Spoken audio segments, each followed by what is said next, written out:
ಪರಂಗಿ ಪಂಜರದಲ್ಲಿ ಮಾನವ. ವಿಜ್ಞಾನ ಗೊತ್ತಿಲ್ಲದ ವಾಸ್ತುನಿಷ್ಠರು, ಹಲವು ದೇವರ ಆರಾಧಕರು ಹೇಳುವುದು ಏನೆಂದರೆ, ಮನೆ ಮುಂದೆ ಪರಂಗಿ ಮರ ಅಥವಾ ಗಿಡವಾಗಲಿ ಇರಬಾರದು, ಇದ್ದರೆ ಅವರು ಉದ್ಧಾರ ಆಗೋದಿಲ್ಲ, ಒಳ್ಳೆಯದು ಅವರಿಗೆ ಆಗೋದೇ ಇಲ್ಲ ಎಂಬ ಅವೈಜ್ಞಾನಿಕ ಕಾರಣ ಕೊಟ್ಟು ಈಗಾಗಲೇ ಯಾರೊಬ್ಬರ ಮನೆಯ ಮುಂಭಾಗದಲ್ಲೂ ಸಹ ಪರಂಗಿ ಮರ ಗಿಡಗಳೇ ಇಲ್ಲವಂತಾಗಿದೆ. ಭಾರತ ದೇಶದಲ್ಲಿ ಒಂದು ವೇಳೆ ಯಾರ ಮನೆಯ ಆವರಣದಲ್ಲಾದರೂ ಪರಂಗಿ ಮರ ಅಥವಾ ಗಿಡ ಇರುತ್ತದೆಯೋ ಅವರ ಮನೆಯಲ್ಲಿ ವಿದ್ಯಾವಂತರು, ವಿವೇಕ ಇದ್ದವರು, ವೈಜ್ಞಾನಿಕವಾಗಿ ಜೀವನ ಸಾಗಿಸುವವರು ಇದ್ದಾರೆ ಎಂಬುದು ಮೊದಲ ಅಂಶವಾದರೆ, ಎರಡನೆಯದಾಗಿ ಆ ಕುಟುಂಬದಲ್ಲಿ ಪ್ರತಿಯೊಬ್ಬರೂ ಆರೋಗ್ಯವಂತರೇ ಎಂಬುದನ್ನು ಬಲವಾಗಿ ನಂಬಬಹುದು. ಇದೇ ಅಂತರಂಗ ಶುದ್ಧಿ, ಅದೇ ಬಹಿರಂಗ ಬುದ್ಧಿ.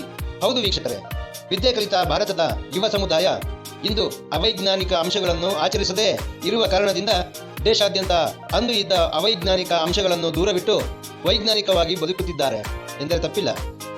ಒಂದು ಪರಂಗಿ ಮರ ಮನೆ ಮುಂದೆ ಇದ್ದರೆ ಸಾಕು, ಆ ಮನೆಯ ಕುಟುಂಬಸ್ಥರು ಎಲ್ಲರೂ ಸಹ ಆರೋಗ್ಯವಂತರಾಗಿ ಇರಲು ಹೇಗೆ ಸಾಧ್ಯ ಎಂಬುದನ್ನು ವೈಜ್ಞಾನಿಕವಾಗಿ ವಿವರಿಸುವುದಾದರೆ, ಪರಂಗಿ ಮರ ಹಾಗೂ ಸಸ್ಯಕಾಶಿ ಟೊಳ್ಳು ಇರುವ ಕಾರಣ ಈ ಮರವೂ ಸಹ ಬೇರೆ ಮರಗಿಡಗಳ ಹಾಗೆ ಇಂಗಾಲವನ್ನು ಸೇವಿಸಿ ಆಮ್ಲಜನಕವನ್ನು ಬಿಡುಗಡೆ ಮಾಡುತ್ತದೆ.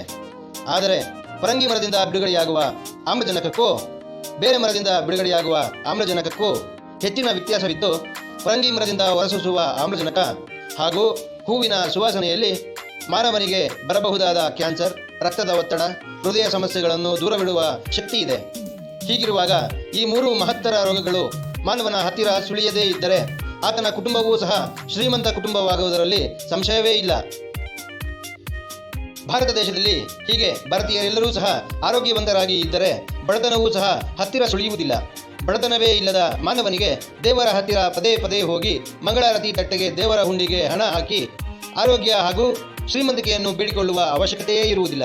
ಆಗ ದೇವರ ಹೆಸರಿನಲ್ಲಿ ಬದುಕುವ ಹಲವರಿಗೆ ಹಣವೇ ಸಿಗುವುದಿಲ್ಲ, ಅವರು ಬದುಕಲು ಕಷ್ಟವಾಗುತ್ತದೆ.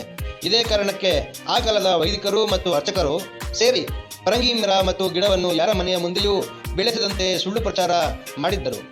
ಇದೇ ಸುಳ್ಳು ಪ್ರಚಾರವನ್ನು ಈಗಲೂ ಸಹ ಹಲವರು ಪಾಲಿಸುತ್ತಿದ್ದು, ಕೆಲವರಷ್ಟೇ ವೈಜ್ಞಾನಿಕವಾಗಿ ಈಗಲೂ ಬದುಕು ಸಾಗಿಸುತ್ತಿದ್ದಾರೆ. ವೀಕ್ಷಕರೇ, ನಾವೇನೂ ಕಟ್ಟುಕತೆ ಕಟ್ಟುತ್ತಿಲ್ಲ. ಒಮ್ಮೆ ನೆನಪು ಮಾಡಿಕೊಳ್ಳಿ, ಪರಂಗಿ ಮರದ ಎಲೆಯನ್ನು ಡೆಂಗ್ಯೂ ಜ್ವರ ಬಂದವರು ಸೇವಿಸುತ್ತಾರೆ. ಆ ಎಲೆಯಿಂದ ರಕ್ತದ ಪ್ಲೇಟ್ಲೆಟ್ಸ್ ಹೆಚ್ಚುತ್ತದೆ ಎಂಬುದು ಸಾಬೀತಾಗಿದೆ. ಇನ್ನು ಪರಂಗಿ ಹಣ್ಣಿನ 10 ಖಾದ್ಯಗಳು ಮಾಡಿ ಸೇವಿಸುವುದಲ್ಲದೆ ಪರಂಗಿ ಕಾಯಿಯ ಪಲ್ಯವನ್ನೂ ಸಹ ಮಾಡಿ ಸೇವಿಸುತ್ತಾರೆ. ಸಾಲದಕ್ಕೆ ವಾರಕ್ಕೊಮ್ಮೆ ಮುಂಜಾನೆ ಸೂರ್ಯ ಉದಯಿಸುವ ಮೊದಲೇ ಖಾಲಿ ಹೊಟ್ಟೆಯಲ್ಲಿ ಪರಂಗಿ ಎಲೆಯ ರಸವನ್ನು ಮಾಡಿ ಕುಡಿದರೆ ಸಾಕು, ಯಾವ ನತದೃಷ್ಟ ಕಾಯಿಲೆಗಳೂ ಸಹ ನಿಮ್ಮ ಬಳಿ ಮತ್ತು ನಿಮ್ಮ ಸನ್ನಿಹಕ್ಕೆ ಸುಳಿಯುವುದಿಲ್ಲ. ಹೀಗಿರುವಾಗ ಭಯವೇಕೆ? ಆರೋಗ್ಯವಂತರಾಗಿ ವಿಜ್ಞಾನವನ್ನು ಅನುಸರಿಸಿ. ಆರೋಗ್ಯವೇ ಶ್ರೀಮಂತಿಕೆ ಎಂಬುದನ್ನು ಮರೆಯದಿರಿ. ಅವೈಜ್ಞಾನಿಕ ವಿಷಯಗಳಿಂದ ಆದಷ್ಟು ದೂರವಿರಿ. ಈ ಸರಣಿ ಇಷ್ಟವಾದರೆ ತಪ್ಪದೇ ಗೆಳೆಯ ಗೆಳತಿಯರಿಗೆ ಕಳುಹಿಸಿಕೊಡಿ. ಮನೆ ಮನೆಯಲ್ಲೂ ಜಾಗ ಬಿದ್ದರೆ ಎಲ್ಲರೂ ಪರಂಗಿ ಮರವನ್ನು ಬೆಳೆಸಿ ಶ್ರೀಮಂತರಾಗಿ ಬದುಕು ಸಾಗಿಸಿ. ದೇವರು ಗುಡಿಯಲ್ಲಿಲ್ಲ, ನಿಮ್ಮಲ್ಲೇ ದೇವರಿದ್ದಾನೆ. ಜೈ ದ್ರಾವಿಡ ರಾಷ್ಟ್ರ. ತಪ್ಪದೆ ಅಂತರವಾಹಿನಿಯ ಪುಟಕ್ಕೆ ಸಬ್ಸ್ಕ್ರೈಬರ್ ಆಗಿ ನಮ್ಮನ್ನು ಪ್ರೋತ್ಸಾಹಿಸಿ. ಧನ್ಯವಾದಗಳೊಂದಿಗೆ ಅಂತರವಾಹಿನಿ.